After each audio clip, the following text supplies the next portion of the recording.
요거는 성장 조절 교정 치료 중에서 가장 빨리 시작을 해야 되는 교정 치료라고 보시면 되세요.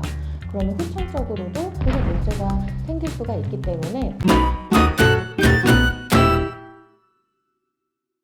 네, 안녕하세요. 바른이진이 채널의 김혜진 원장입니다. 세 가지 골격 관계를 제가 분류를 해드렸는데요. 그러면 우리 아이가 언제 교정 치료를 해야 되고 설명을 드리려고 하는데, 이미 1급 부정교합인데 공간이 부족한 경우, 2급 부정교합인데 위턱이 돌출되어 있는 경우, 아래턱이 돌출되어 있는 3급 부정교합의 경우에는 학술적으로 전체적인 가이드라인이 이미 정해져 있어요. 예를 들어서 1급 부정교합인데 치아가 많이 삐뚤삐뚤하다든지 물리는 관계가 일부분 안 맞는다든지, 이런 친구들 같은 경우에는 영구치가 맹출되기 1년, 2년 정도 전에 이제 시작을 해주시는 게 가장 효과적이라고 보는데요. 전체적으로 1차 교정 때는 앞봉 확장이라 그래서 틀을 넓히는 치료들을 진행을 하게 되는데, 보통 영구치가 나기 직전이라고 보면 만으로 한 10세, 11세 시기라고 보시면 되는데, 물론 케이스마다 다르기는 하지만 공간이 부족한 부분에 대한 거는 영구치가 나기 바로 직전에 후기 혼합치열기라고 하는 시기에 보시는 게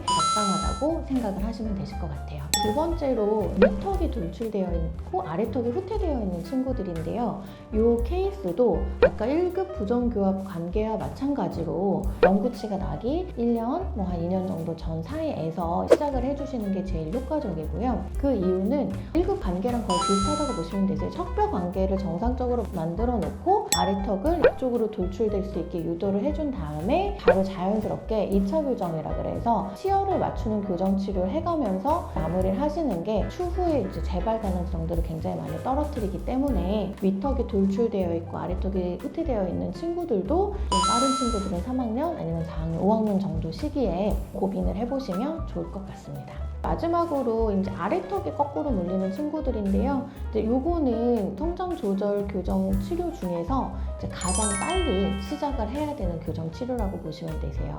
왜냐면 아래턱이 돌출이 되게 되면 위턱이 정상적으로 성장이 되는 거를 막게 되거든요. 원래는 위턱이 잘 자라줘야 되는데 아래턱 때문에 못 자라나는 거예요. 그러면 후천적으로도 계속 문제가 생길 수가 있기 때문에, 기본적으로 아래턱이 돌출되거나 아래쪽 치아나 위쪽 치아가 거꾸로 물리는 경우에는 요거는 보이는 순간 개선을 해주셔야 되는데, 보이는 순간이 유치 때는 하실 필요가 없어요. 너무 빨라요. 학술적으로 근거 있는 베이스는 성장 조절 교정 치료의 첫 단계는 초기 혼합치열기예요. 초기 혼합치열기는 앞니가 나오는 시기라고 보시면 되시거든요. 그러니까 보통 이제 아래턱이 거꾸로 물려서 교정을 치료를 시작해야 되는 시기는 만으로 6세, 7세. 근데 앞니가 거꾸로 물려요. 이럴 때는 최대한 빨리 교정 상담을 받아보시고 적극적으로 개선을 하는 치료를 진행을 해주시기를 바랍니다. 오늘은 분류별 교정 치료 시기를 한번 설명을 드렸으니까 어머님들께서는 우리 아이들의 치아를 한번 보시고 언제쯤 교정 치료를 시작을 하면 되겠다라고 좀 생각을 한번 해보시는데 좀 도움이 되셨으면 좋겠습니다.